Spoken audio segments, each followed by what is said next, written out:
Bird, bird, bird, bird! Get him, get him, get him, get him, get him! Yeah! Ron Babe was right. Ron Babe was right.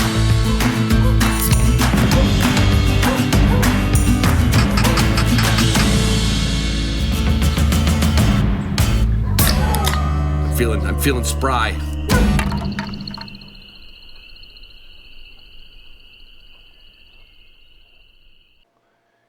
Hey everybody. Oh, I'm telling you what, I have been cleaning. All right, that sounds a little boring, but there's a good reason for it. I'm going to be doing a whole lot of filming here in the kennel, and I just didn't want everybody to no, I'm not going to start filming the interviews because most of them are on Zoom, and I think that's a boring ass thing to try to watch. Podcasts are mostly listened to when you're driving a car and mowing the lawn and jogging. Not that I jog, but I'm going to be doing a lot of filming in here, working with one of my Broncos who's going to be a real challenge on the table for the trained retrieve, and I'm going to be working with Vivi on some steadiness. Where I'm going with all that is I had to clean this place up. I'm a pack rat, okay? I am a pack rat. I've got stacks of magazines, some that I've read already, and I always like, well, I should always have a back issue. I'm like, why? Why, right? Well, I got a bookcase in here, and I needed shelf space. Even though I was throwing out magazines and rearranging books so they'd fit better on the shelf and anyway. The bottom shelf on this bookcase was chock full of maps, from BLM maps from Wyoming, gazetteers. I must have had 15. You know what a DeLorme gazetteer is? It's the big old atlas that we used to get. I've been cleaning them off, stacking them up, putting them back on the shelf for years. And finally, thanks to our title sponsor of this show, Onyx Maps, I finally gave in. I threw them all out. They have no value. They have no antique value. My kids aren't going to want, the first thing they're going to do when they come in here is throw out all that stuff anyway someday, because my map is in the palm of my hand. And I mean, I had some great maps with some great marks on it, but not anywhere near as accurate and as handy as everything I can do with my Onyx. So if you don't, by some chance, if you're one of those listeners that hasn't tried it or needs to renew it, you can save 20% with HDP 2.0 on the Onyx Elite. It's Elite. Yeah, the whole package, right? Not a single state one, but the whole. So if you travel around the country, you'll find a reason to get Onyx on your phone and throw out those old freaking maps. Now, something my title sponsor will never get me to throw out is anything else on the list of my sponsors. Never gonna get. I couldn't throw out a gunner kennel if I wanted to. I don't think the garbage truck could collapse it to put it in the compactor, and I wouldn't do it anyway because they last forever. These things are to be passed down to your children, along with their bumpers and food bowls and all the other stuff they make. And they've got some new stuff. Hopefully, within a couple weeks, I'm gonna have in my hand another new gunner product with some more stuff coming out at the end of the year. Addison's going to come on, and we're going to chat soon. Can't wait to do that. I certainly, even when I'm cleaning this kennel out, I am not going to toss out not even an old Garmin charger, okay? And I've got some old ones. But you know what? Some people are still rocking some of the old Garmin stuff because it works forever.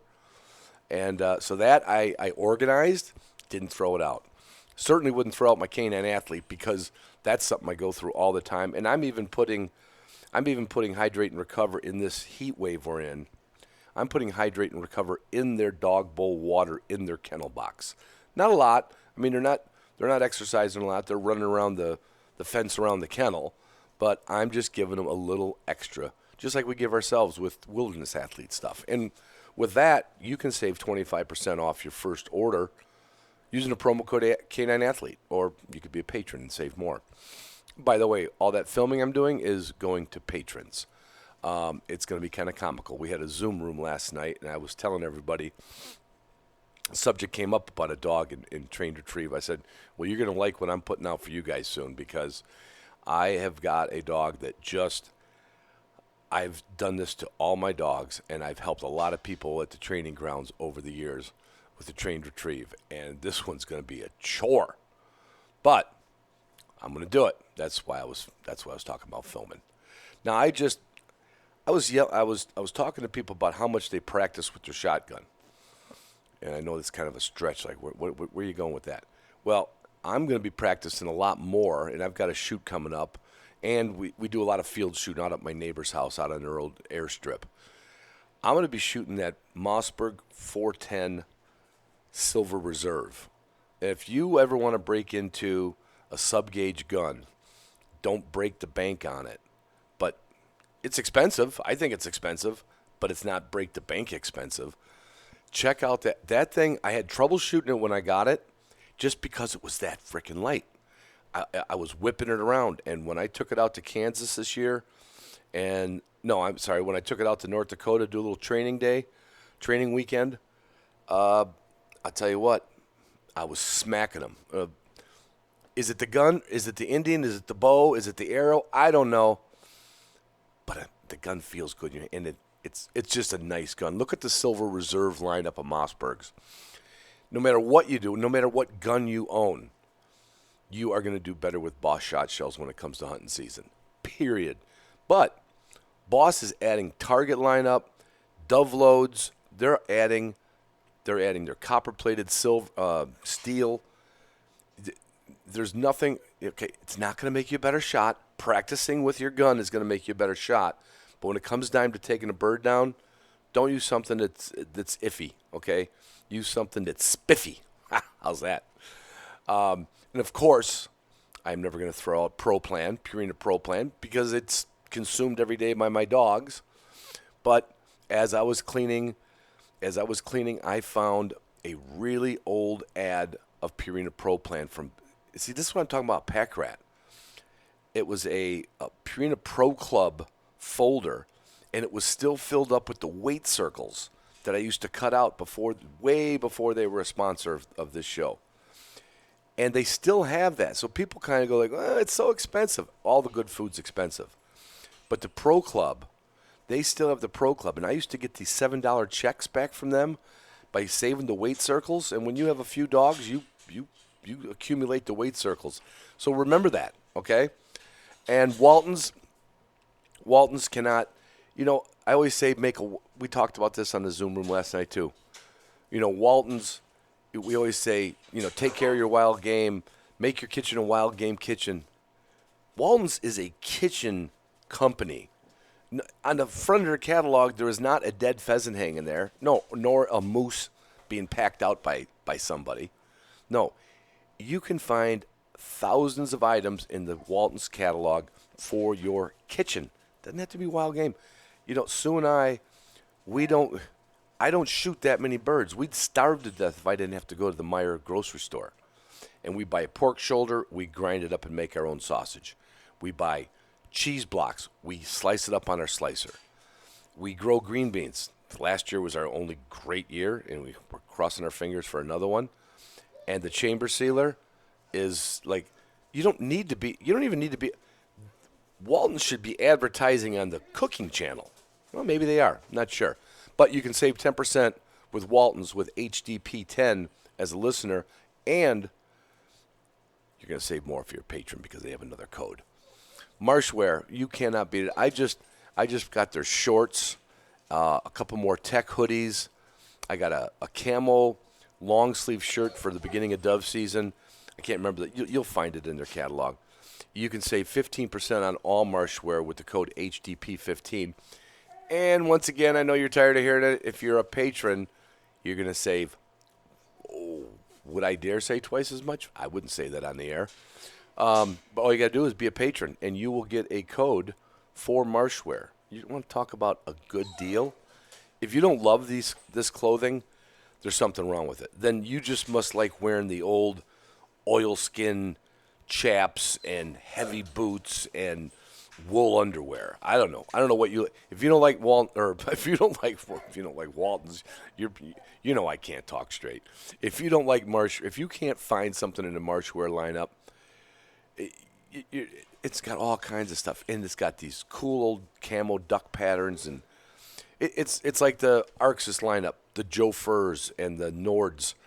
There's so many different boots now that Arxis USA carries, different height from ankle to mid shin to knee, the wellies, the zips, everything in the Arxis USA lineup you are going to love for this training season and this hunting season, depending on when you need them. Mine stay in the truck.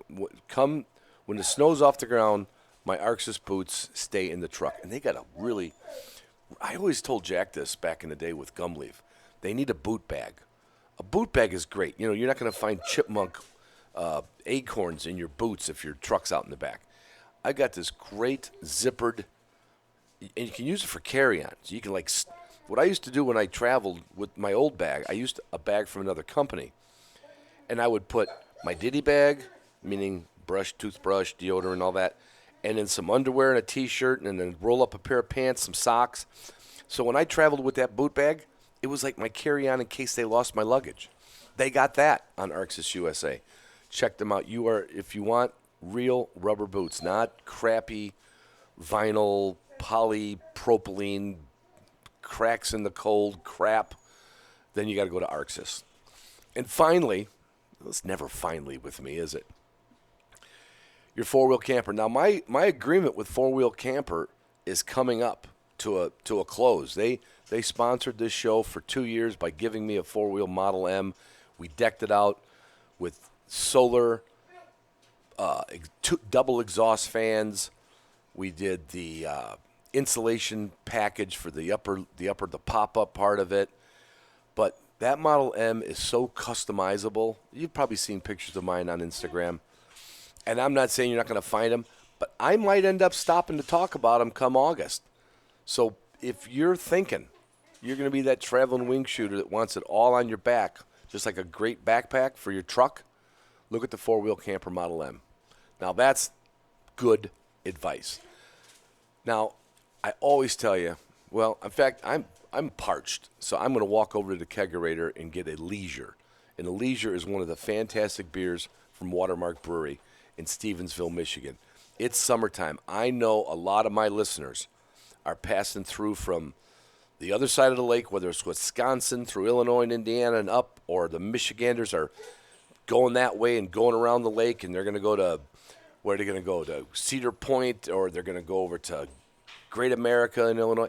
If you're going down I-94 and you don't get off at exit 22 and go into Stevensville, I don't need to give you directions. It's Stevensville. It's the size of a postage stamp. But they have a brewery there that's the size of the U.S. Post Office compared to a postage stamp. I was trying to make an analogy there. Check out Watermark Brewery when you can. And it's a lot of areas, a lot of southwest Michigan gas stations, liquor stores do carry Watermark. It's just not widely distributed because we all drink it too fast. They can't make it fast enough for me. So, with that, I am done. We're done. Here's the episode. Oh, my God. How do I do? What was that? 13 minutes, and you're still listening. Maybe you are. Maybe you're not. Who knows? I love you guys. I love you girls. I always love you girls more. And we'll talk to you next week. I got my buddy Jeff Peterman coming over, and we are going to have an episode called Pick Jeff a Dog. He called me the other day. He says, Ron, without telling me what kind of dog I need. Now, he hasn't had a bird dog in a long time. He did take one of my old females at one point, but just to give her a loving home. And he says, don't tell me now, but I'm getting back into he's a houndsman, true and true. I'm getting back into a bird dog. So we're gonna take the big encyclopedia of sporting dogs, and we are gonna find Jeff. Jeff and I go all the way back to, I think, the first episode, which you can find if you type in Hunting Dog Podcast in Libsyn, Libsyn. You can get the whole catalog. You just can't get it on iTunes or Spotify. They just don't inventory over maybe 100 of them. And that episode's 10 and a half years old, and that's me and Jeff just yucking it up and having a good time, which is what we do when we're not hunting. And in my case, even when I am hunting. All right, enough of that. Let's just get this shit show on the road. Anyway, I am in the kennel today with my chief editor and producer, Matt Jorio. Hi. And we have a guest over here that actually showed up 2 weeks ago to come over and do a podcast with me. His name is Zach Evans, and he is the regional. What is it, Zach? Yeah, I'm the Forest Conservation Director for RGS, AWS, Rough Grouse Society, American Woodcock, for Ohio, Michigan, and Indiana. So Eastern Great Lakes. And that was once done by one person. Now you took over the Michigan. You took over the eastern half. The eastern half of that zone. Stole it all from John Steigerwald, other than he retained the Ottawa up in the Upper Peninsula of Michigan. Were you jealous of that, or was that his pet project? I'm a little jealous of it. I mean, I went to Michigan Tech, so I got some good spots up there. I would have loved to spend some time back up in that area, maybe one day. You mean actually like bring a gun to work day? I don't know about that, but maybe bring a gun to work on the weekend up there. But I would love to get back up in that area and spend a little time. Where'd you get your start in all this? I mean, for people who caught the acronym and didn't, I want to just spell it out because Rough Grouse Society, American Woodcock Society is a great partner of the podcast. We have you guys on throughout the year. And, we try to emphasize sometimes a year it's a membership drive. Like, come on, we need you guys to, if you knew the statistics of grouse hunters people who identify as grouse hunters, even if it's, 4 Saturdays a year, who aren't members of RGS, it just pisses me off to no degree, right? It's such a little amount compared to, it's a cost of a box of good shotgun shells to become a member. So sometimes we talk about that, sometimes we talk about forestry. And when I knew Zach got hired on, and it turns out he's not too far away from me, I invited him to come over to the kennel, and 2 weeks ago, I was a no-show. He actually came to the door. My wife says, "You're not going to believe this, but my husband's not here." And that morning, she actually said, "Don't you have a podcast today?" I said, "No, since when are you my podcast manager?" So anyway, Zach, thanks for coming back. But where did your journey start for this position that you're doing for RGS AWS? I mean, I started, 3.5 months ago now. So it really depends on how far back you want to go. Well, the journey for you, like, how did you get into forestry, period, before this came up? I was always into hunting, fishing, being outside as a little kid, growing up. I primarily was looking at schools in the UP for college because I wanted to go to Michigan's Upper Peninsula, wanted to travel around up there, see the woods. Got into Michigan Tech, and then I'd always liked the natural resources field. That's what I started in. I bounced back and forth between forestry and wildlife ecology and management up there. What do they call that in college when they change your major? Is that what you did? You changed your major? I was on the fence for a lot longer than my academic advisor would have liked. I think I became a little bit of a pain for her. And then I just decided I was going to go the wildlife route. Got my undergrad in wildlife ecology and management, and I love the wildlife route, but biologist-wise, it's a tough position to get into. So I was like, I'm going to jump over to the forestry side. It seems like there's a lot of opportunity there, and it seemed like a lot more possibility of money there. So I jumped over to the forestry side. Is there more private hire, like there is in the forestry thing? There's a lot bigger industry for forestry. Bigger industry. So, okay. Yeah, I got my master's of forestry. That's a professional master, so I got it done a little quicker. Yeah. And then I went to work as a vegetation management guy for an electrical company here in Michigan. Wasn't a fan of it. I really wanted to be working. Was that just like easement work kind of stuff? No, it was clearing for power lines. Oh, okay. I got some easement work, some right-of-way work. Yeah. Wasn't the biggest fan of that work. I wanted to be working with landowners. I wanted people to be excited about my help. Nobody's excited when you come and tell them I'm going to go cut your trees down for the power lines out front. I got a lot of ornery people that way.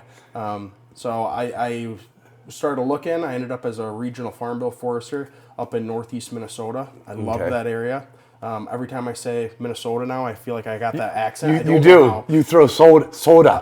You put the T to a D. I know. I picked it up somehow. I get teased about that, but I don't mind it too much.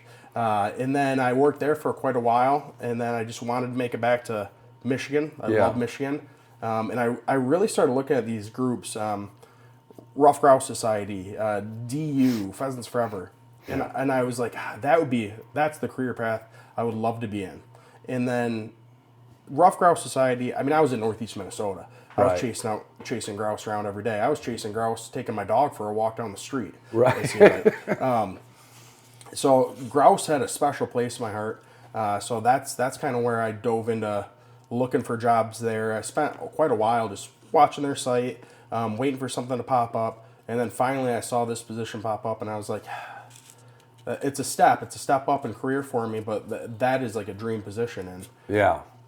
here I am somehow. So how does it work? You know, if I did it with my 12-year education, I'd say we need to cut trees down. That's how Yeah.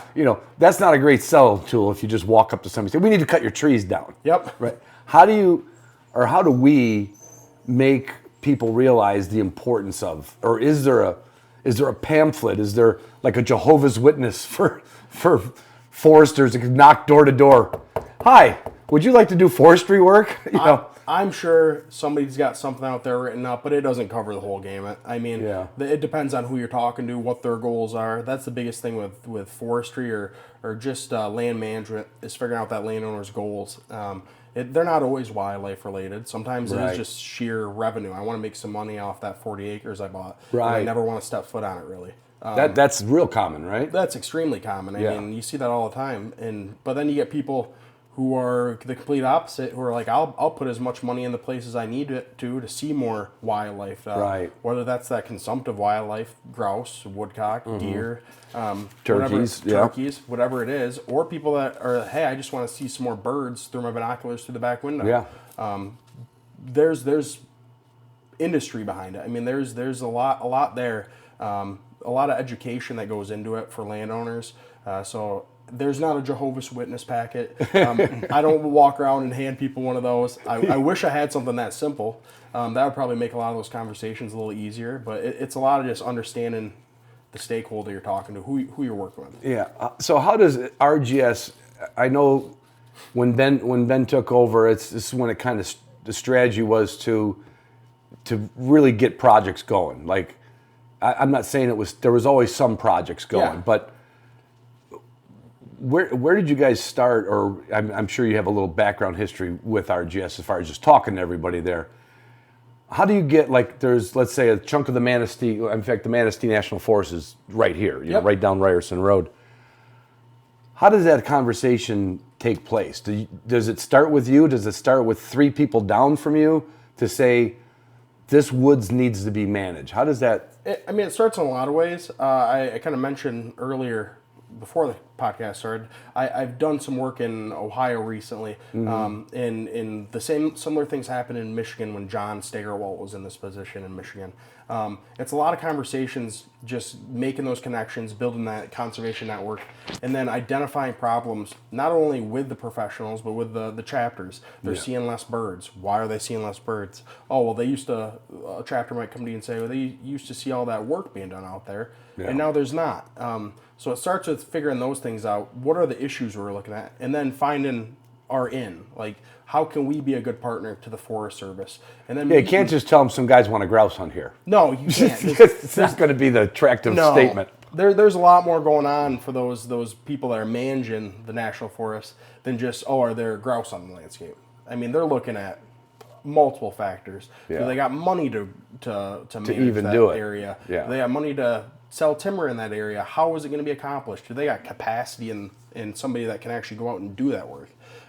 So it's making those connections, knocking on the door, talking to folks from the Forest Service at all levels, not just the forest supervisor, not just the rangers, the biologists, talking to everybody and just trying to put your best foot forward and say, hey, we want to be a good partner.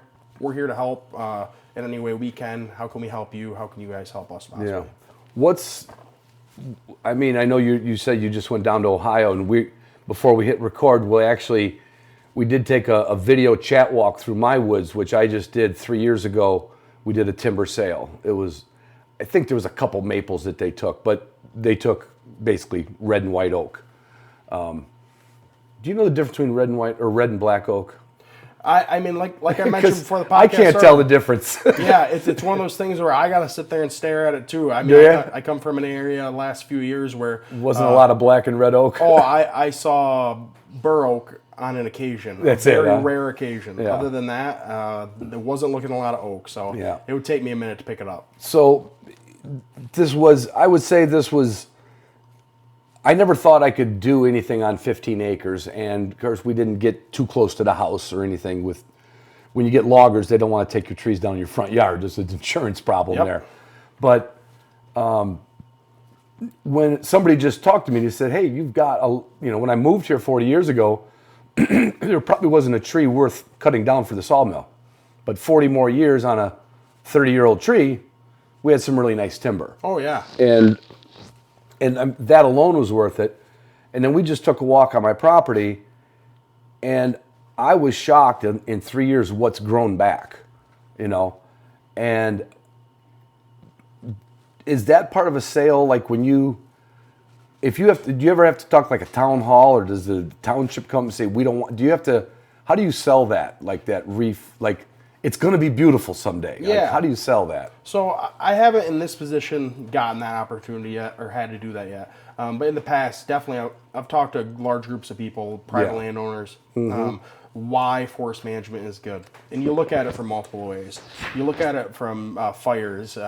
You don't want a fire ripping through your backyard, then you burn your house down. Yeah. And that's a very obvious black and white image to paint a private landowner. Right. But it's the landowners that they're not worrying about fire. Like you probably weren't really worried about fire out there. No, I've just never seen a fire around this area. Exactly. Maybe down at the lake one time there was a fire. So around here, you're talking to people and you're talking to them about wildlife probably, or the value in those trees coming down and that young forest coming back, which there's a ton of value there for multiple wildlife species, not just the grouse and the woodcock. Yeah. But it's going to benefit a boatload of species, and it's explaining that to landowners, explaining that young forest you see isn't bad. It's actually very healthy, especially in an area that maybe doesn't have a lot of active management going on. That isn't seeing that. So it's trying to get that message across. The stuff we're doing, the stuff you did, I mean, it's science based. It's good for the woods. So. Yeah. I was just shocked at the regrowth, and then I asked you some questions on, because you work with, as we call it, popple, and the tree is called aspen. Is that the Latin term for it, or should we go into Latin? Let's not go into Latin. Okay. Because I can't remember. I'm sure there's some people I work with that could rattle off a lot of Latin. I can rattle off a couple random species here and there, but I would rather stick with the Aspen. Let's stick with aspen for now. So that area I showed you, where there's kind of like a natural clearing back there, that was historically just probably some of our best big oak trees, and it just choked everything out. Yep. And then there's that one area on the trail where the aspen started just coming on like gangbusters. So can I drag them popples those aspen this way? Is that possible to do with land management? I mean, the goal there really is to invigorate growth or the growth of the aspenids, which is usually that asexual reproduction, root suckering, stump sprouting. So yeah, that disturbance around there is good. And I guess in a way you could, in theory, drag it by disturbing the area around it slowly, trying to invigorate that growth. That might take a few years. That might take a while, Right. and I'm not promising it's successful, because those small aspen, they don't have that giant root system yet, unless at some point there was just a ton of large aspen back there. That we just don't know about. Yeah, that you don't know about. And obviously there must have been some back there. There had to been. I mean, Yeah. you got aspen back there. You had a couple larger dead ones that we looked at. Yeah, So yeah. there was at one point Yeah. a very aspen heavy component probably. Right. that So they forest. just pretty much growing off the root structure? A lot like of the times, putting yeah. out shoots? Yep. I mean, you'll read about how aspen are basically a clone of each other because they're all one large organism. It's all root suckering off the same system. I won't say the same roots because they share roots. So it's hard to picture, but I mean, there's a root structure down there. It's almost like our vascular system. Yeah. They're really all connected, In one but there's way or main another. veins and there's main arteries. Yep. But And there's capillaries and there's, Yeah, Exactly. I've heard like, if somebody needs water, like that system will help that tree out, if you will. Yeah, there's definitely like a water facilitation of different tree species, and the aspen are moved around really well because they do have such a large root structure. and it's pretty shallow, or do they go down? They do go down, but I mean, fairly shallow because that light disturbance on the top, running those tracks over that they probably had the equipment out there probably did invigorate some of that growth, or jumpstart some of that growth. So there's definitely a shallow system there. And so, let's say, I'm sure we're not going to have time to go over all the projects that are going to go on in Michigan. I know there's a lot of projects going on and slated to go on. But as you know, grouse hunters, we see a nice looking, let's say 15-year-old aspen stand. Of course, we want to run in there and look for woodcock, and there's going to be some grouse around the edges or one walking through the middle. That stand, you could almost replicate every so many years, right? Because nothing else is going to come up in there. I wouldn't say nothing else will come up in there, but I mean, if it's a heavy aspen component in there, ideally when you cut that down, your goals are to create more aspen or to recreate that habitat. So yes, it's unlikely other stuff will come up, but it's not impossible. Right, something could pop up. Yeah, definitely. Right. Yeah, I mean, then when I've seen, and I've hunted in some, and I imagine this is by design. In fact, there's one I can think of. It's up by Hesperia. I found it 5-6 years ago, and there was several oak trees in it, big oak trees. Yeah. Is that by design too?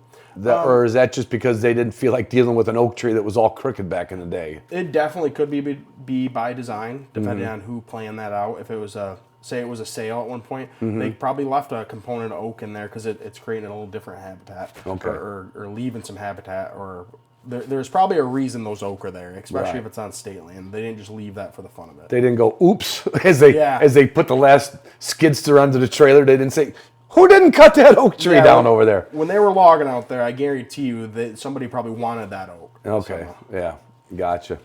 So, what do we got? What can we do? Is there anything we can do? Even as just besides being RGS members? You know, the big public land sale that's going, everybody's talking about now, right? Everybody say call Washington, call Washington.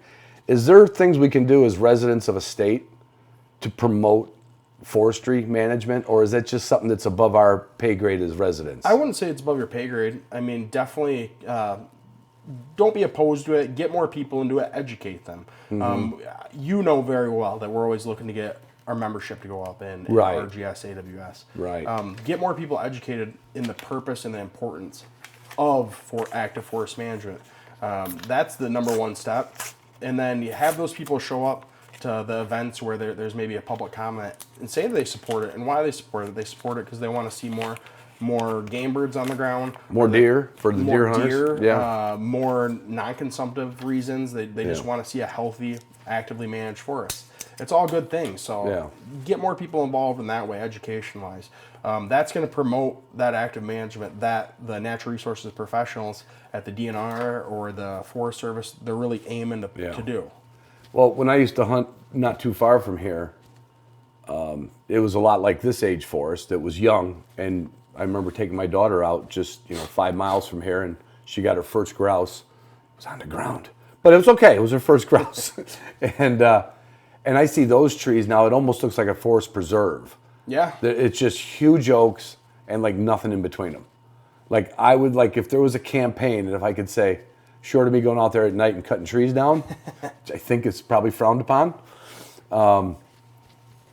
That's something I would like to get active in. I would go door to door in Muskegon County. If I thought I could get this chunk, but the problem is it always sounds like it's for personal gain.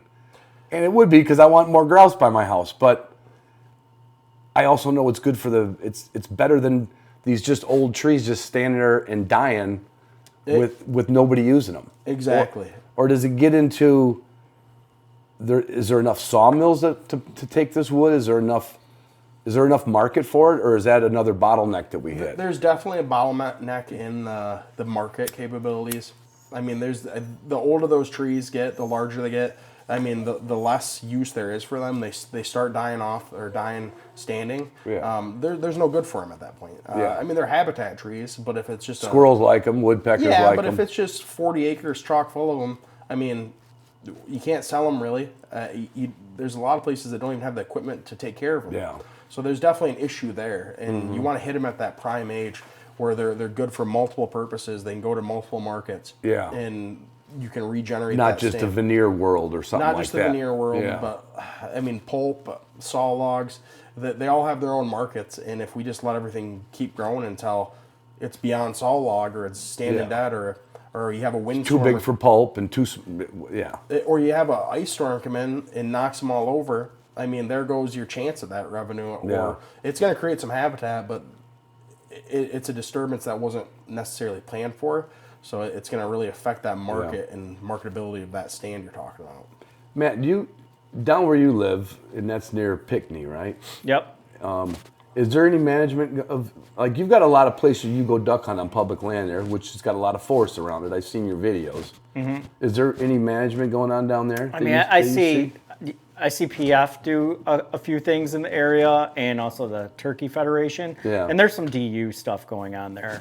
But that's probably not as much forestry as it is wetlands. We need more forest management there for sure. Definitely. And that area specifically, I mean, you're probably looking at lower numbers of publicly owned land. It's probably a little bit more privately owned lands or fragmented, maybe not nationally owned or at the national scale or state level, but probably some county lands too. And those are all managed in different ways. So, I mean, it's something where active management is needed everywhere, but getting the right people to do it and on board is kind of a bottleneck of its own. Now, so speaking to that, and this might be a loaded question, like when you're doing forest management and you're cutting down trees, is there a right way and a wrong way of doing it? And the reason why I bring that up to kind of guide this question a little bit is you brought up like the public land sale, but there's also like a timber sale, like 50, I think the number I heard was like 58 million acres, and that has people freaked out. But at the same time, like, well, that could be a good thing I would think if it's done right, but it would be a question for you. Yeah, if it's done right, I mean, they're definitely, well, go back to your original question. There is a right way and a wrong way. We want to manage things in the proper manner, scientifically, based off of what we know works. We don't want to go and high grade a bunch of wood, a forest. Can you describe high grade? Where we're just taking the real valuable stuff, okay, and we're kind of leaving all the junk, which might have its own value in one way or another, but it's not the best way to manage woods. You want to go in there with a plan. You want to go in there with all facets of forestry, the silviculture, the wildlife biologist. You want to go in there with your whole team and plan out a really good project. So yeah, like the large timber sales, it is a goal of the Forest Service, and it's something we're going to try to assist with. We're definitely trying to help ramp up their timber production in Michigan. And the other states, but specifically they're looking at getting a better rotation, getting in there and cutting trees more often, which is science-based good management. What that looks like, we're gonna try to, as RGS, AWS, we're gonna try to have a seat at that table and make recommendations and work with the Forest Service to make sure things are being done in that smart manner. But the Forest Service is, I mean, they have the people in the positions to do smart, good sales management. It's just us supporting them. We need more wood. We need more wood. I spent a lot of money on some 4x4s the other day. So, where's the markets? I mean, this may be a market question more than a forester's question, but the wood that gets taken from different projects around Michigan. I know there's some things that go to just to be compressed into fuel chips or wood chips, like for Traeger grills. Some's going to paper mills. When you go, if you were to go through a piece of woods, let's say there was 200 acres here, do you go through an inventory, like what's in that woods, or do you just go in there looking for red oak? Yeah, I specifically have not done that in this position. Position. Somebody does. Yeah. Somebody goes in there and they say, this is our species composition. This is what we're going to do with this chunk of land, whether it's a timber sale or are we going to set up some non-commercial work on it. This is what we're doing because it's feasible. You can't go in there and look at a kind of junky stand and say, oh, this is all veneer wood because I say it is. Right. You got to deal with what you got on the landscape. So there's definitely somebody out there inventorying, setting up these sales and management. Yeah. Other than myself. Yeah. I know the fellow who did mine, he came back to me, and I thought this was kind of amazing. I thought it would be kind of like me counting the logs on his truck to make sure I was getting paid. He told me what I was going to get before they ever brought a chainsaw out here.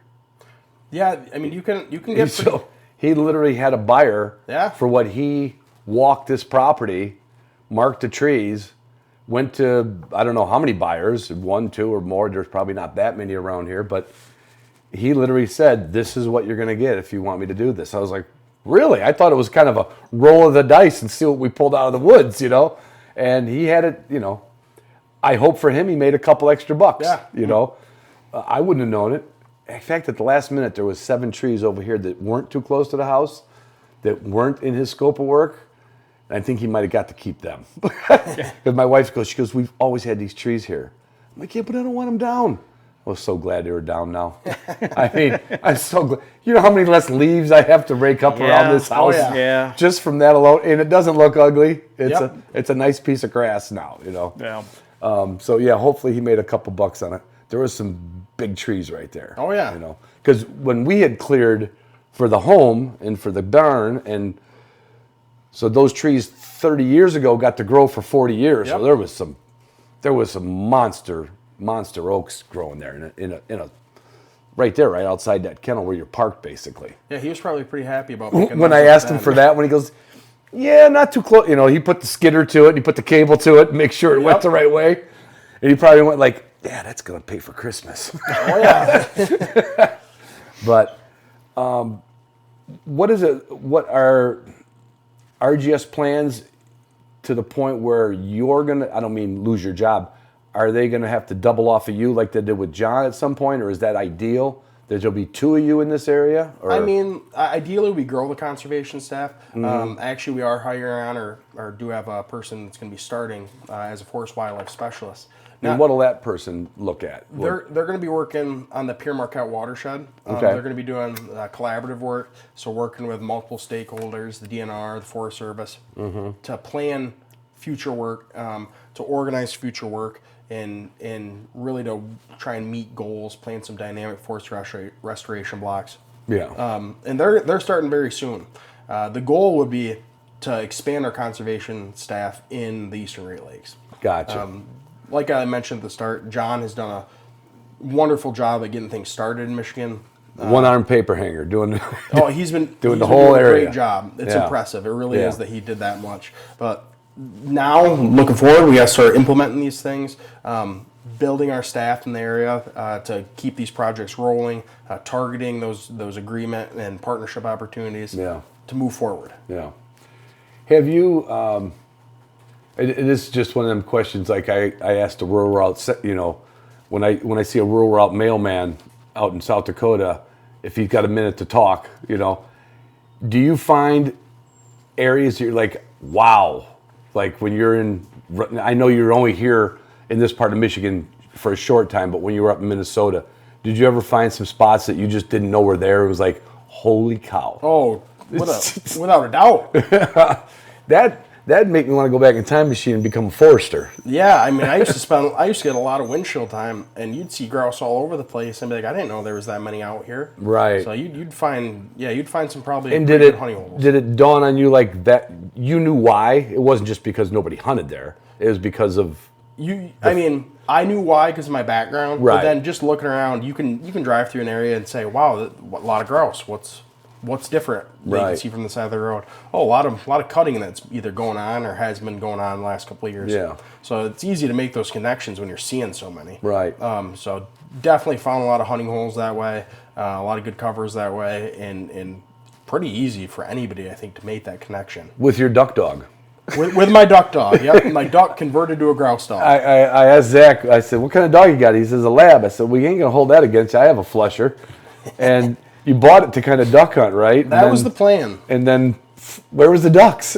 I got on a few here and there, still do. Yeah. But when I was up in northeast Minnesota, I mean, the grouse were too thick to ignore. You just had to. I had to, and he got right into it. He loved Did chasing. you train your dog, because we got to always turn this into a bit of a dog conversation. Did you train your dog originally to be like steadying a blind and stuff like that? Or Yes. And so did that create any obstacles for you, or did the grouse just bring it out of him? Like I imagine his first walk wasn't his best walk. Oh no, and Yeah. I'll tell you, the first probably 10 minutes of a hunt with him still is a little hectic because he gets out of that car, he sees that shotgun come out, and he gets so excited. I mean, Yeah. it's hard to keep him next to me. But I think that steadiness did keep him close. I know And some obedience to call him. exactly because Yeah. there's times Yeah. where still, I mean, he'll get a little bit out of range, and you got to call him back. And even if he's excited, And that's not handy in the woods. it's not. If he's flushing grouse 50 yards ahead of me, I mean, I'm not even getting a shot off. You barely hear him. Exactly. So the obedience definitely helped out that initial training. Because I've had people, I don't know, Matt, you know, your buddy Ted's got Goldens he hunts upland with and ducks. Yes. Are his Goldens, and I should say, are his flushing dogs like naturally in range for shotgun work I'd say mostly. most of the time? Yeah. I mean, 'Cause that's sometimes what I you'll would see picture, Toby go off, you know? but he just calls him back. Right, You know, and right. he stays within range. How about your what do we call him? Bravola. Yeah, the Bravo. How's the Bravola? He's doing better. What's he like in the grouse woods? He's probably within 40 to 50 yards that's- for me. that's- He yeah. doesn't go too far. He's always checking in. Yeah. He's more of a softer, timid dog. He's not like Chubbs. No, Chubbs would be mild Chubbs out down. Chubbs out looking for deer. If I take him out, we're going on an He's a adventure. short hair who thinks he's an Irish wolfhound. Yeah. Or no, what do they call it? A deer hound, an Irish deer hound. Yeah, he definitely thinks that. That's no question about that. now- Even at his age, I mean, he's moving slower at almost 12. But if I put him down, it's like He wants to leave. He's gone. Yeah. Like he's going hunting. How old? What's your dog's name? Zach? Vern. Vern. Yep, Vern. He's Named after a family member? Nope, he's not. I like that name. I'm a name snob with Yeah. dogs, and when I hear one that I haven't heard, I'm like, That's I a like good that. name. Well, you got the Italianos. Yeah. He's actually named after an Italian little town. Really? So me and my wife went. She studied out abroad, and I went to visit her. We went to a little town called Vernanza. Favorite. Oh, no shit. Favorite town on our trip, and we were like, "What are we gonna name this dog?" And I had some more like hunting dog names. Right, picked like out. silver bullets, Oh, yeah. da-da-da-da. the whole lead thing. shot, full choke. Duck killer, but Winston. she had she narrowed it down and got probably a little more say than I did on the name, but I Yeah. love the name. It's Yeah, a great dog. That's a good one, Vern. I like that one. Yeah. Something you don't hear. A lot of people think I'm saying fern, but But it doesn't sound like bird. no, Yeah, no, exactly. that's handy. It doesn't like who's the person who named their dog Rooster, and they hunt South Dakota. You know, everyone thinks he's calling a bird. Everyone's looking in the air, and he's just yelling, "Rooster, get back here! Rooster, get back here!" Like wrong name. Don't. And people name their dogs Grouse. I Yeah. know. Scott Goldman, that was here in the kennel when we did that. Oh, no way. Round table. Yeah. I don't want to say it was his first Drathar. Might have been his second or third, but the one I knew him best for, the dog's name was Grouse. Oh. But when you go into grouse woods, do you hunt alone mostly or with I friends? hunt mainly alone. Yeah. Sometimes A lot of the wife grouse comes with hunters me. do. Yeah, Yeah. the wife comes with me quite a bit. Yeah. I use her as a second dog sometimes. Send Yeah. her off into some thick cover to Yeah. break Go up. on that side. A lot of the times I do. So Do you yell bird? Like, are you a guy that if you're with somebody else, do you yell bird when you hear a grouse? oh, even if you- definitely, yeah. do you? Try to give some type of warning. You know, I hunted with some friends that I hadn't hunted with in years this year, south of Traverse City. I was telling where we got into quite a few woodcocking. But there's grouse in the area, and my friend's dog went on point, and they were ahead of me. This one happened to be a woodcock. And I'd never done this woodcock hunting before. And Norm would walk toward the dog, and because he's hunted with this guy before, so they knew the routine. Norm would only go like 15, 20 feet, try to find some spot, and then he'd look over at his buddy and just nod, and then he would move up another 15 beyond him, but maybe 30 yards to the left. Then he would be stopped, be like, yeah, I'm stopped. And I never put that strategy together on woodcock or grouse. Have you ever? You ever heard anybody doing that? We used to do that because when I was in college and I started hunting grouse more heavily with my buddy Seth, Yeah. we didn't have a dog, so one of us had to play dog. Mm-hmm. So we'd flip a coin or whatever, who's got to go bust brush and cover their eyes, make sure they get poked out. So we did that a lot. You would just kind of go, all right, you plow through. You plow through that. And and you walk the position. trail or whatever and Yeah. get ready. Yeah. So it'd be a lot of that back and forth you're Yeah. doing. And it worked pretty darn well without the dog. I don't know how, I haven't done it since, but. Well, I tell you, it really opened my eyes up because I've been, like my buddy Jeff Peterman that I've known since I moved here. There was a lot, like I said, there was grouse hitting my window. We didn't have to go out of Muskegon County to grouse hunt when I first moved here. I mean, they literally were, you see them on M120 dead. I'd pick them right. I'm a guy that picks up roadkill grouse. If it looks like it's pretty plump and it's already fall, so it's cold outside, I'll pull the car over and pick up a roadkill grouse. It's rarely damaged more than a broken neck, or broken wing. And I picked them up a lot here, but him and I, the dog would be on point. He'd say, he would call point, and we would both just kind of charge in together. And I think that strategy of getting, okay, I can hear I might not see the dog yet, but my Garmin says it's 45 more yards, and you're in good cover. You can't see the dog yet. There's still some fern, yellow ferns. They're not all laying down yet. And he would move up to where he thought it might be a shot position, and then his other buddy would move up, and it was really slow, but it was really effective. And then at some point, that bird, and grouse are the same way. Grouse are listening as much as they're looking. So they hear something over here, that stops. Now they're, uh-oh. And now this guy's over here. Now the bird's like, uh-oh. And the dog's already pointing him, so he's already got uh-oh on his mind, I'm telling you, from now on, if I'm hunting with somebody, when there's a dog on point, we're going to do this like Vietnam crawling through, you're the point man, now you're the point man, now you're the point man. Yeah. It was a productive day and good shots we had. That was, I'm guessing that was Trent? Or No, it was Norman Lance. Oh, okay. Some of my old NAVDA buddies up north. Like I said, I always just kind of plowed in.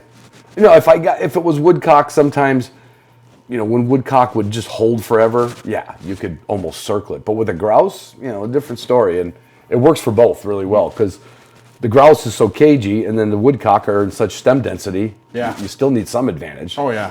How about woodcock up in Minnesota? Was that a flighty area, or was it more grousey? It was definitely more grousey, but when Yeah. you found the woodcock, or when I found the woodcock, I found a lot of them. Yeah. I mean, like I mentioned before the podcast, there was times where I'd cook up a dozen in an area, go back not too much later, a week or so, and you wouldn't You find nothing. them. So there's just flight birds coming through Yep, there. I think so. Yeah, A lot of yeah. flight birds just moving through.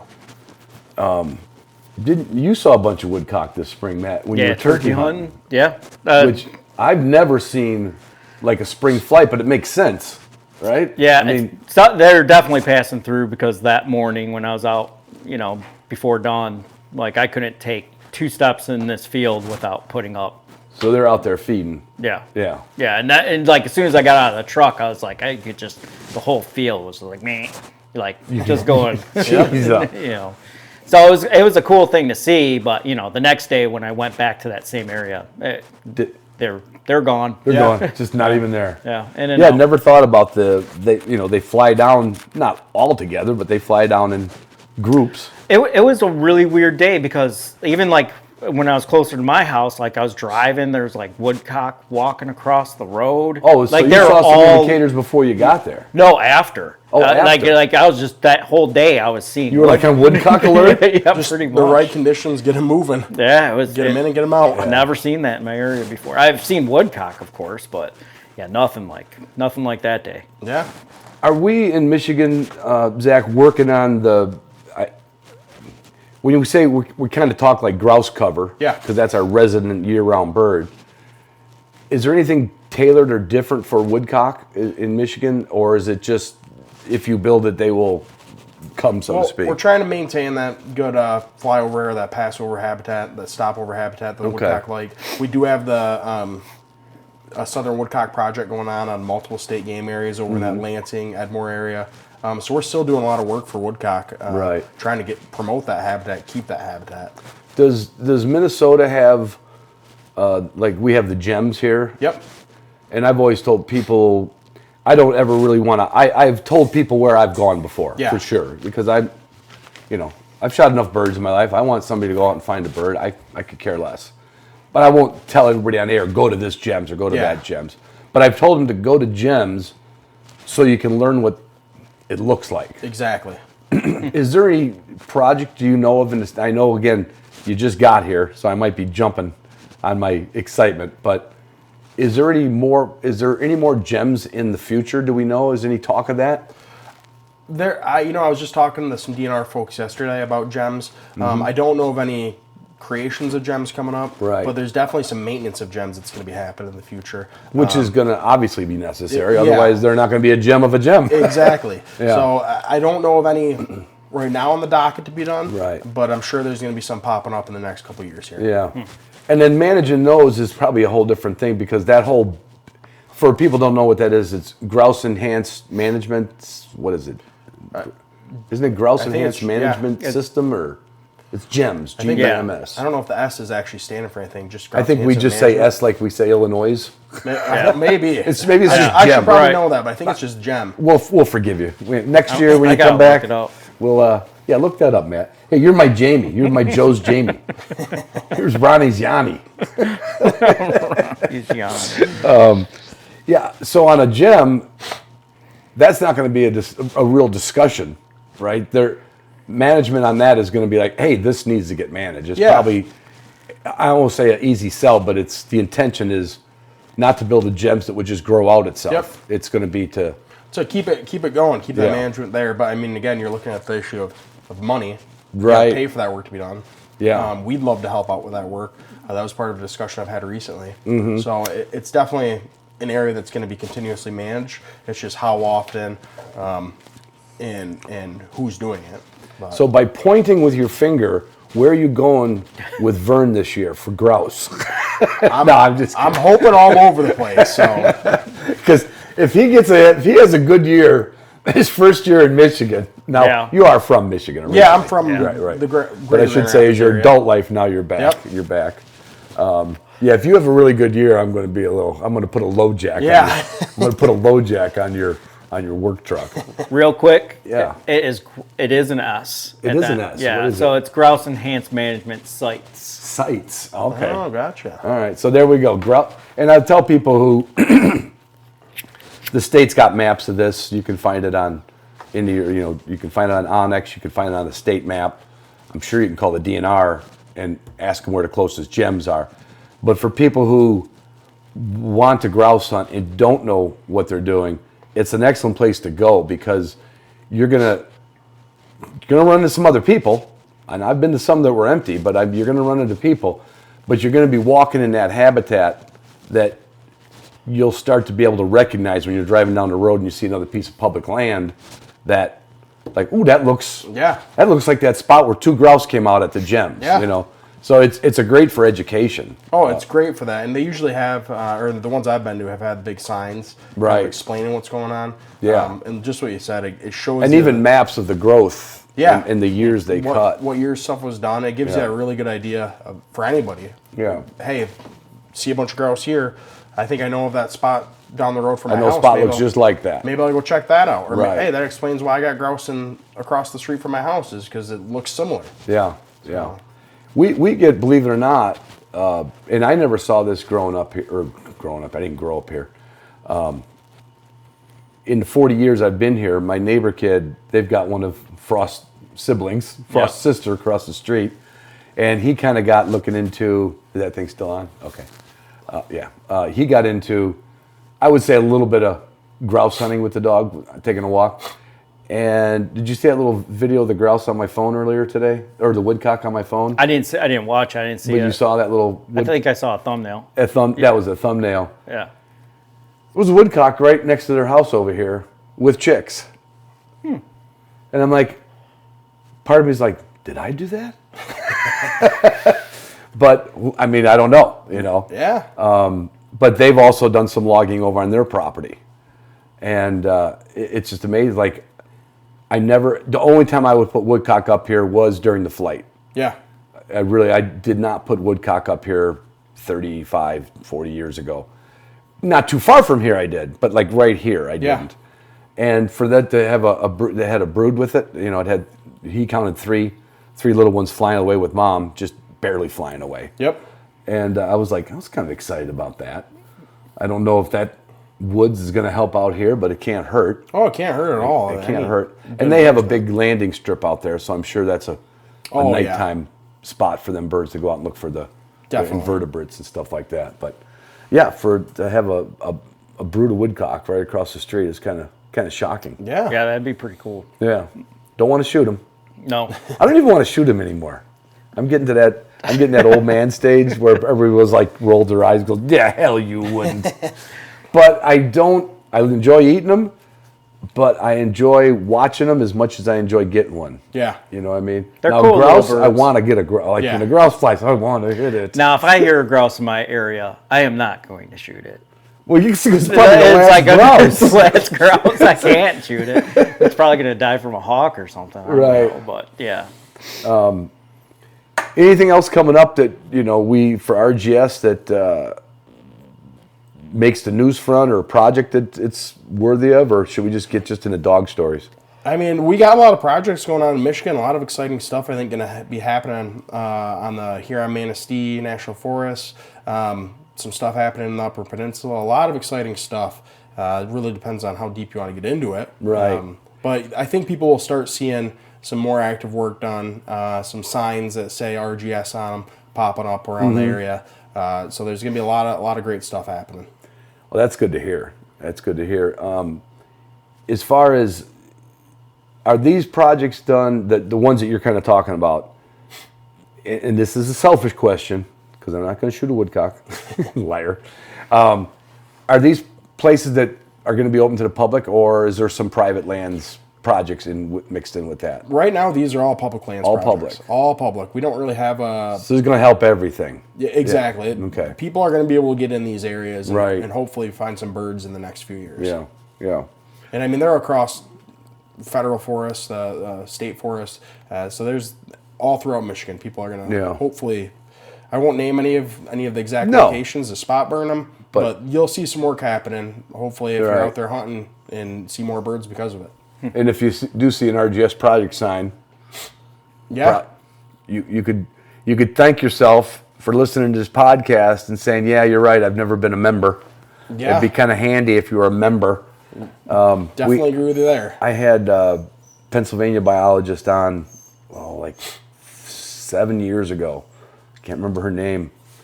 And Lisa Williams, she was Pennsylvania. She wasn't with RGS, but she worked with them. And it was right after I met Ben, and I said, well, if I see a truck in the woods without a RGS sticker in the window, I'm gonna key scratch it. Yeah, I remember you said that. And somebody wrote an iTunes comment. I could probably find it under all the comments in there, and it says, "Really, man? You'd key scratch my truck?" I'm like, you didn't get the joke. Meaning, hey, come on, you're out here. Let's be a team. Let's be on the same page. Exactly. I'm not saying everything's expensive, but being a member, I mean, you could do a lot more as a member, but just being a member, if you're, and I've said this before, this is my soapbox, and this applies to sharptail, pheasants, whatever you're hunting around the country. If you're going to take a wild bird from the land, you should be a member of the conservation group that works toward the habitat of that bird. Like if you're a dyed-in-the-wool pheasant hunter and you don't give a heck about grouse, I can't talk you into it. But if you pheasant hunt, you should be a member of PF. If you grouse hunt, you should be a member of RGS. If you a duck hunter, I mean, that was always the easier sell. You always saw more duck hunters at the boat launch with DU stickers. Like for some reason they got it. Either that or they like the banquets and getting drunk more. I don't know. I don't know. Hey, that was one thing. I talked to a few people. I didn't know I was coming on the podcast, and it's just something. I guess I know you've talked about a lot, but to keep pushing is get people involved, get them to become a member, and kind of educate them on the importance of it. Because right now, we only have 1.5% of people that identify as grouse hunters in Michigan As members. which is Pitiful. mind-boggling. It's beyond mind-boggling. It's not that expensive to be a member, and you're supporting a good cause. That would almost be like finding out that only 1% of the people came out and voted in the election. Yeah. Like, really? Nobody cares? Yeah. Like, you didn't even go, even if you didn't just pull the ballot for the Green Party because you don't like blue or red, You didn't even go vote? Yeah. You know? I mean, if we can get, could you imagine if we had 50% of the grouse hunters as members? Like, We'd be doing a lot more projects, and that support at multiple levels would just be extremely helpful. yeah. I mean, they partnered up with a group I judged for decades, was NAVDA. Yep. And, we always gave that spiel when we were giving our opening comments, please consider our sponsors and our conservation partners are RGS, AWS, and PFQF. And we would give that little speech to say, look, you go out there, and if we aren't careful with what we're doing, we're going to be talking about this like you're talking about the public land sales out west. Yeah. It won't be here. Exactly. It didn't mean it got sold out. It overgrew. Yeah. And we can't have that. And that's an issue in other states, so let's keep pushing for it. Yeah. There's no talk about that coming this way right now. Not right now, right but now. if it happens, I can't. If it sets a precedent. That's what I think. Yeah. Is there any They're not buzz going to stop. in the forestry world about public land sales or private, all that? There's definitely some buzz of it. I mean, we're having conversations about it internally, talking about We don't even have any dumb enough senators in this state to think about. I won't make comments on that. But we're trying to keep those folks informed and educated on why to do the management we're doing and whatnot. I'm not trying to poke my nose around too much. Yeah. Not ruffle any feathers in that realm yet. It's Ruffed Grouse, not Rough Feather Society. Yep, exactly. So give us a best, not the best day, a best day story from Minnesota grouse hunting. A best day, not the best day. Oh, 2 years ago, camping at a campground me and my wife spent our honeymoon at up near. Oh, did you? Yeah, up near the. Well, you must have a good wife. She spent the honeymoon hunting with you? Well, no, we got married 5 years ago. Okay. But we spent the honeymoon at a campsite in northern Minnesota. Then Nice. we moved there a year later. We were hunting wow. out of that campsite, and I think we put up. I mean, we flushed a lot of birds that day, and I think that was the first day I limited out, and my dog retrieved every one of them. Nice. And I mean, that was a great feeling seeing that happen. Hey, Now, does your wife swing a gun, or she just walk with you? I'm trying to get her. I keep saying, hey, this is a perfect in for me to get another shotgun, is to get her to do it. Sure. And I keep telling her, hey, if you get a shotgun, start hunting, it's a perfect way for the kids to do it. one Now, day. Zach, I gotta be honest. If your wife listens to this, don't let him get you a 14.5-inch length of pull unless you're the same size as your wife. Now, is she as tall as you? She's tall. She's like, Also, yeah. that does make the second shotgun It possible. works out pretty well. So Okay. I'm trying to weasel that in there. We'll see if it works out this year. But Probably should have said Ixnay on that one then. No, it's a great idea. yeah, Like my wife had no inkling to go with me or to swing. Yeah. she loves being in the woods, Yeah. hiking around. I mean, that's her ideal afternoon is watching the dog work. So maybe I can. What was the limit up there? Three or 5 up in Minnesota? What was it up there? I mean, I only ever got it once. I think it was like 4. 4 maybe. I could Yeah, be I know off it's there, different. too. It could. Yeah, you might have been one over. I was definitely checking the rags. I think the UP is 5, and the Lower Peninsula is 3, if I'm not mistaken, or maybe that was a few years back. Because at one, fix me up, Jamie. All right. Jamie, find out what the limit on rough grouse is in Minnesota and in the UP. Yeah, but I think you might be right on 4. for some reason that's ringing a bell. That was a great day.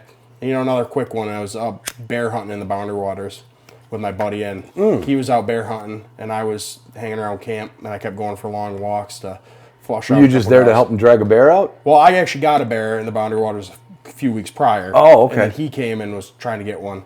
And I shot a couple grouse that week, and that was fun cooking those over the Nice. fire under the stars. That was a blast too. Goody. I mean, it's like panfish Oh. for game birds, right? You can't mess not up. like a grouse. And we were out there eating those dried food meals and have a couple grouse on the fire. Oh, that was yeah. far better than anything else we had planned. How do you bear hunt up in the boundary? Like I assume like I never went to the Boundary Waters, and it looks like it's canoe. It is. It is. Yeah. So how do you bear hunt that? Because I'm curious. I've bear hunted in other spots, but never like. So you can't bait. You can Okay. you can use scent. So what I did is I took a couple coffee cans stacked inside each other, poked holes in them, and then I would put some charcoal, light it, and then burn like gummies, like the gummy bears and stuff in it. Really? To throw off that scent and Yeah. then pull a bear in that way. So that's okay, but you can't put a 55-gallon drum of. You can't do that. Well, plus you can't bring it up in a canoe anyway. Oh, yeah, you'd have a heck of a time doing it. So, It's not worth it. no. So what's the black bear density like up there? Is it good, or did you guys get lucky? I got lucky. I was solo hunting and got one way in there. We Rifle did or bow? Rifle. Rifle. I thought about taking a bow in there. Between the idea of dropping it and breaking it out there and the idea of In and out of the canoe with the bow? in and out of the canoe and the idea of hitting a bear and maybe not getting the perfect shot at it. Yeah. I was like, a rifle's going to do me this trip. We Yeah. did not get one when he went. We had a heat wave come through in October. But Just shut them down, kind I of. shut him down, but I shot a couple grouse, so Nice. we were happy. Is that something you did a lot of, or you just did it as a one-off bear, or were you kind of a identified bear hunter for a while? I identified as a bear hunter for a little Did bit. you? I was a primarily grouse hunter up in that area, grouse hunter turned trapper. But going up there, that was a one year I pulled the tag and Yeah. did it. So Now, can residents in Minnesota, I don't even know if you know, like in Michigan, we can buy a bear. No, we have to apply for points, don't Yeah. we? Do you have to apply for points? you have to. Well, that specific area is a little different, where it's basically a 50-50 chance of you getting it. You only Okay. get 1 point. So I didn't get it a couple years. I got it 1 year and got lucky. Got lucky. Decent bear? Yeah, I got a decent, probably roughly 300-pound sow. That's a lot of bear to get out of there. It was a haul. I had a buddy canoe in to help me. I hit him on the sat phone. Yeah. Had him come in to help me get it out. Met him at like 2 a.m. Got back to Oh. the truck at 6 a.m. Just beat. So Did you quarter it and drag it, or did you just drag it? quartered it, deboned it. Just kept okay. the skull and the paws on. That took everything out except for obviously the bones. Left Yeah. all that. But yeah. So you meat bagged it and Yep. packed it out. 9 miles. Oh, And I don't usually swear on this podcast, but it's not against law. Fuck that. Yeah, I decided in the future it'll just be grouse up there. Not carrying those out, just eat them on the site and getting out. Yeah, so 300 pounds. Yeah, so you had to carry out 100 and some pounds of meat. I think it was Almost. We measured out roughly 150 pounds, including the hide. Wow. wow.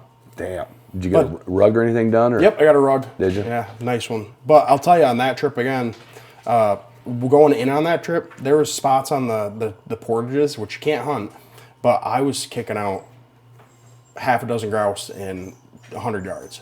Just portage in the canoe. Yeah, Oh, it was crazy. When you say you can't hunt, I'm just curious.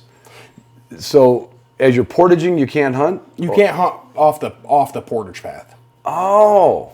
Because there might be people coming from the other direction. Okay, that makes sense. I see what you're saying. It's more of a legit. Yeah, but It's if more you of a- could, there's a ton of grouse that hang out on those. It's cool to see. Wow. Oh, that'd give you a chill. Oh, yeah. Every couple hundred or every 30 yards. Oh, they don't even fly away up there. I mean, they just walk away They just sometime? walk away. They duck under a spruce or a pine, and then they walk right back when he. Because they just don't get hunted, so they're Nope. yeah. When I was bear hunting in Canada one time, I was walking out to the guides would drive. It was baited up there. Yeah. It was up. I think it was Saskatchewan, and the guide would tell you just walk down this path until you see you're blind, and then come back at dark, and I'll come back and pick you up, and I'll pick the next guy up, and what Yeah. have you. And I remember walking out, and there was this grouse walking in front of me. And I was like, oh, must be wounded. It was just never seen a human. And like it had, when you said those, they just Yeah. walked. I was like, come on. I wanted to hear the. I was trying to run a little bit and it would just run ahead of me. And if I stopped and walked, it would just walk ahead of me. I'm like, where the hell were you born? Well, obviously nobody hunted Yep. them up there. and by the way, you were way off on your grouse limit. Yeah. What so is it? there's 3 zones. 1 is the UP, 2 is like mid-state up, and Right. then 3 is mid-state down. So zones 1 and 2 is 5 birds. 1 and 2 down here is 5? No, one is the UP, Okay. and then mid-state up is 2. So that's 5 birds. You are actually in zone 3, and that's 6 birds. No. Grouse? That's one of the quarters. There ain't 6 grouse left around here to hunt. Well, No, there there's is. no 6 grouse around me. I know that. So That'd be a dang good day. Let me see this. I mean, Where- maybe. Chat GPT. Yeah. Oh, this is AI. I wouldn't trust All it. right, then I'll go to the regs. All right, go to the regs. Let's see. Limited. But I've always thought it was. Oh, 6. no, this says possession limit of 4 with a season limit of 6. a season limit of 6. Oh, no, sharp-tailed grouse. Okay. That's sharp-tailed grouse. Because I always The thought it bag was bird 6. is That's 5 what I'm birds like. with Maybe I'm wrong. Possession limit of 10 birds in zone 1 and 2. Daily bag limit of 3. Okay, daily bag limit of 3. That's what I'm. Oh, okay. Daily bag limit of 3. Oh, so this in is zone. position. So this is possession. Yeah. Okay. Yeah, so I can only shoot 3 because I know I've gotten 3, but that was a long time ago, Yeah. and one of them was off the window of the house. Well, it's I just put it in the game deck, Yep. so all I had to do is take a shot in the woods. But yep, got it. A little stiff. Oh, so zone 3 zone 3 is a daily limit of 3. But zones 1 and 2 is a daily limit of 5 birds. Okay. Yeah. Okay. That makes sense. That makes sense. Well, I don't know unless we got some more good dog stories. You got a dog. You mentioned to me, and when somebody says you did not announce it as a pointing lab, and you said you did not buy this dog as a Nope. pointing lab, but when you started grouse hunting with it, does he always?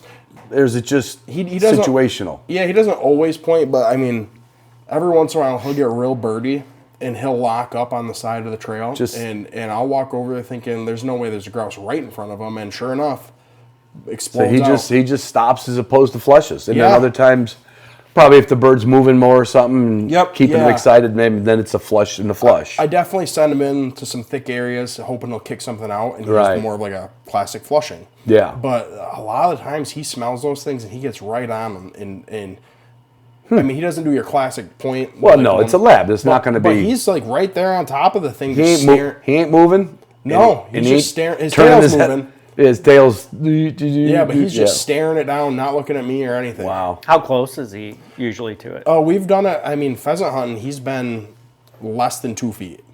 Okay. Where like I was pretty shocked because that is not something I trained. No, right. So- And it wasn't something in the flyer. Where did you get? Did you get your dog from a friend, or did you? No, I got him from Riverstone Kennels out of Minnesota, Wisconsin. Wisconsin. Right on the other side of the border of Hudson, Wisconsin area. New Richmond, Wisconsin. Oh, New Richmond. Riverstone Kennels. Yeah, because I thought I've heard of Riverstone for some reason. From the Meat Eater podcast, Cal. Okay. Has his dogs. From That's where I Riverstone. heard it from. Yeah, Okay. we actually got on the list back when it was British Labradors, I believe. Okay, So gotcha. And that's where Cal got his dog from. a couple years after the fact. Yeah, Yep. yeah. So they're not related. No, You don't have any familial. No, but that dog, I'm sure his the dog his came from was there when ours was. Mm-hmm. So we had a bud puppy. If you're familiar with Riverstone, but That's a sire name or the Yep. dam name. sire. Sire. And he's just been a great dog. Perfect. We're looking for a family dog. Believe me, I would love to get another dog, something that's a little more. You got a better chance of getting another shotgun right now. My focus is a shotgun right now. What are you gonna get, by the way? Shotgun? Looking at probably like a Weatherby 20 gauge. I've always been. I've You a pump guy, auto guy, or I've break been a open? pump guy. I Yeah. mean, but I want to get a. I know there's some controversy. It's okay. Side, That's what side by this, side. I've always eyed side by sides up. but they're I'll prob- sexy and romantic. I love them. I know. I really want one, but I hear you're a snob if you get a side by side. No, I'm not a snob. I'm not saying you're a snob, but that's what I've been told. But I've been eyeing those things up. For a You know while. what? When I look I've at never heard that before. no, I know what you're talking about. Yeah. You're like, it's like the guys that have pumps and autoloaders. They're out there hunting and like, oh, you just want to be nostalgic and have Yeah. the old side by side. In grouse hunting, I don't think I could have ever got 3 shots off on a grouse Exactly. anyway. So side by side is or over. Hey, if you like that, I got something else I think you'd really like. I want you to consider becoming a patron of the show. Now, with that, some basics with everybody who's got a Patreon page, okay? You're going to get bigger discounts on some of our sponsors like Canine Athlete and Marshwear and Walton's. And you're going to get a Gunner Kennel discount that's only available as a patron. But what you also get is a once-a-month episode called The History of My Dogs. It's a solo podcast that I do, kind of runs down my 40 years of dog ownership. It's in somewhat chronological order, but even if you join today, you can go in the backlog. You can hear some unfiltered, real stories about what it took to get where I'm at today, which is not very far, but a lot of experience with a lot of different dogs and a lot of great stories that I never tell on the air. You also get what I think is the most value is the Zoom rooms. Once a month, 8 p.m. Eastern Time, usually the second or third Thursday of the month, we have a Zoom room. We've had people coming on this Zoom room for 5 years. We've had people come on once a year. They come on during hunting season just to catch up on who's what, how's the hatch, what kind of vest are you buying, what did you just buy in a shotgun. We talk about everything just like we do when we're sitting there with a drink with our friends, only we're sitting there with a bunch of them. It's so much fun. And starting in July, I'm installing a webcam in the kennel. Now, it's not going to be on 24/7 because sometimes there's nobody out here or I'm sleeping on the couch or just building a wood fire in the wintertime. I'm not going to bore you to death. But when I do have a guest come over or just friends come over, I'm going to hit the webcam. When I start working with Waxy on a table again with the trained retrieve, and believe me, that's worth the price of admission. This dog has been giving me fits, and I have committed to starting over in July with her, and I'm going to take her step by step through that. I'm going to also work with Tagus on his advanced work, Vivi on her steadiness work, and that's all going to be on the webcam. It's not going to be on YouTube. I don't see any value in that.